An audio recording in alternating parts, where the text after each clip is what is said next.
Fala, meus amigos, tudo certo? Beleza? Vamos para mais uma questão 29ª em nossa lista de transmissão, questão do ano passado, ano de 2017, nos diz o seguinte: acompanhe no PDF que já está disponível para vocês. Vamos lá, leitura da questão.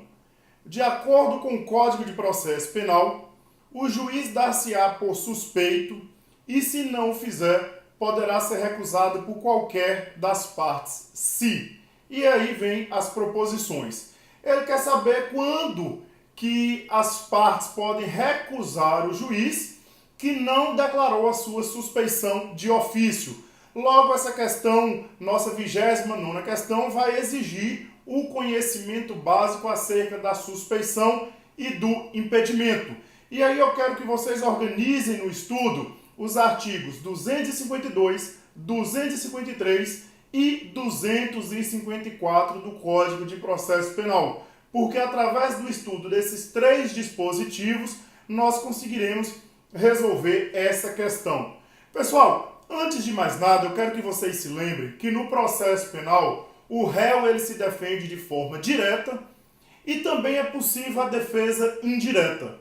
A defesa direta, por exemplo, é quando o réu alega não haver materialidade, não haver autoria, ou então ele alega existir uma causa excludente da ilicitude. Por exemplo, ele está fazendo a sua defesa direta.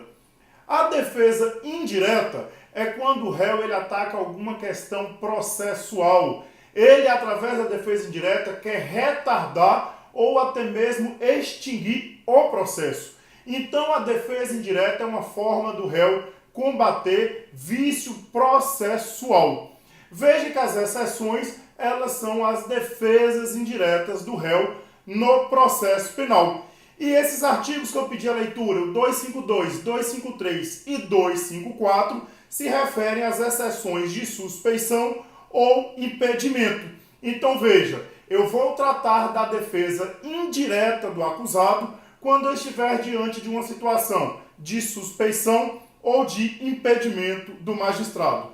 Então veja, o artigo 254 do Código de Processo Penal, estou com o Código de Processo Penal aberto aqui, vamos precisar analisar esses incisos. O 254, ele vai trazer as hipóteses de suspeição do magistrado. Veja que nessas hipóteses do artigo 254, eu vou ter um vínculo entre o juiz e uma das partes, ou então um vínculo entre o juiz e o assunto debatido no processo.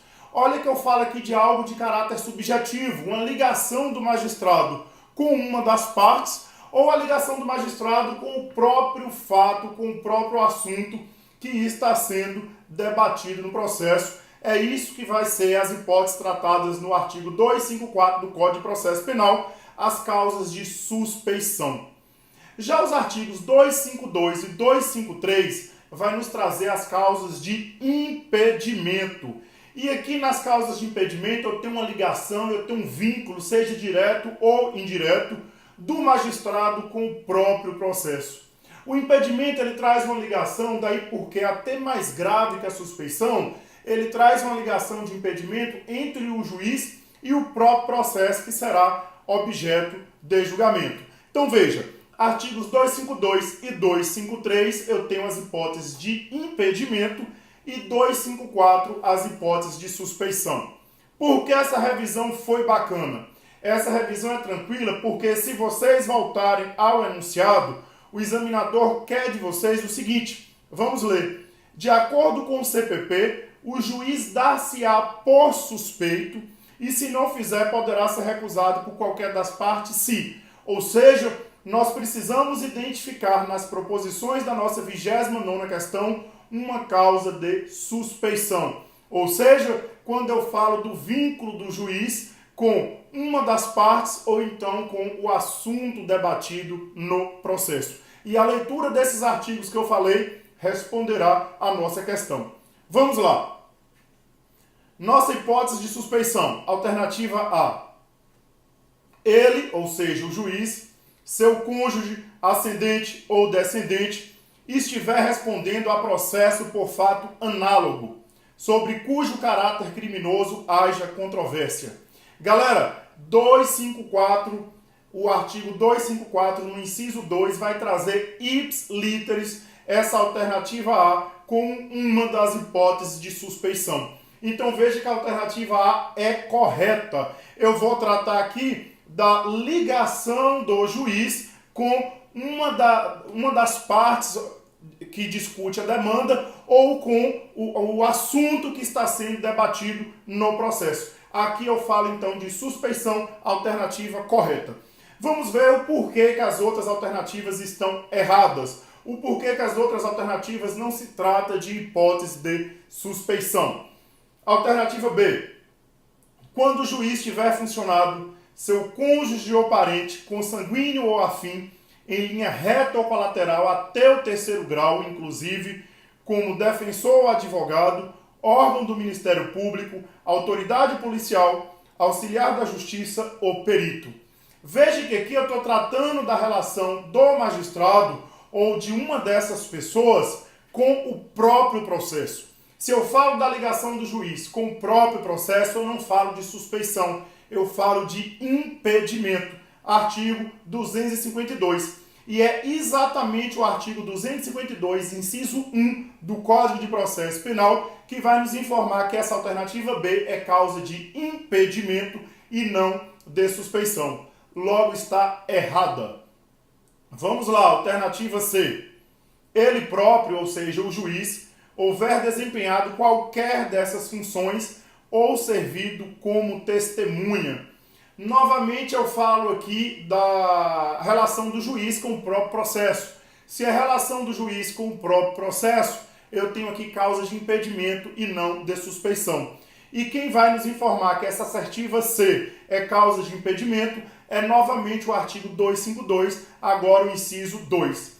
Imagina um exemplo, pessoal. Eu, delegado de polícia, atuo no inquérito, atuo na investigação e indicio o sujeito, concluo as investigações e encaminho para a justiça. No momento posterior, eu mudo de carreira, opto por mudar de carreira, vou para a magistratura e chegando lá, eu recebo aquele inquérito que foi investigado por mim, aquele inquérito que foi presidido por mim enquanto era autoridade policial, recebo esse inquérito instruindo uma denúncia do Ministério Público. Veja que eu atuei naquele fato como autoridade policial e aqui o inciso 2 do artigo 252 vede expressamente porque o juiz passa a ter uma ligação com o processo. Isso é causa de impedimento, não suspeição. A alternativa C está errada. Vamos então para a alternativa D. Já adianto que todas essas alternativas são hipóteses de impedimento. Apenas a alternativa A vai trazer hipótese de suspeição, artigo 254 do CPP. Por isso que a leitura da lei seca é imprescindível. A leitura da lei seca irá auxiliar na resposta a essa questão. A letra D fala: tiver funcionado como juiz de outra instância, pronunciando-se de fato ou de direito sobre a questão. Novamente, ainda que eu não saiba a redação literal da lei, basta eu fazer o seguinte, se liga nessa dica. A ligação daqui é do juiz com o processo. O juiz já julgou esse processo quando ele estava em outra instância. E aqui eu vou incidir no artigo 252, inciso 3 do CPP, causa de impedimento, consequentemente não é suspeição. E por fim, a alternativa E nos diz: ele próprio, ou seja, o juiz, ou seu cônjuge ou parente consanguíneo afim em linha reta ou colateral até o terceiro grau, inclusive, for parte ou diretamente interessado no feito. Novamente eu tenho aqui a ligação do juiz com o processo, porque ele ou uma dessas pessoas ligadas a ele é parte no processo. Aqui eu tenho um caráter novamente objetivo. É parte do processo, ou então tem interesse no processo. O artigo 252, inciso 4, me diz que isso daqui é hipótese de impedimento e não suspeição. Veja que a alternativa correta é a letra A, que diz o seguinte: quando o juiz, vamos repetir a leitura aqui da assertiva A para vocês terem em mente essa diferença. A assertiva A nos diz: ele, ou seja, o juiz, seu cônjuge ascendente ou descendente, estiver respondendo a processo por fato análogo, sobre cujo caráter criminoso haja controvérsia. Veja que isso é subjetivo, não é objetivo igual nas outras hipóteses de impedimento. Aqui eu vou trazer uma ligação do juiz com o fato discutido no processo. Não é uma ligação do juiz com o processo, mas com o fato discutido no processo. A assertiva certa é a assertiva A. Valeu, galera! Grande abraço, espero que tenham acertado.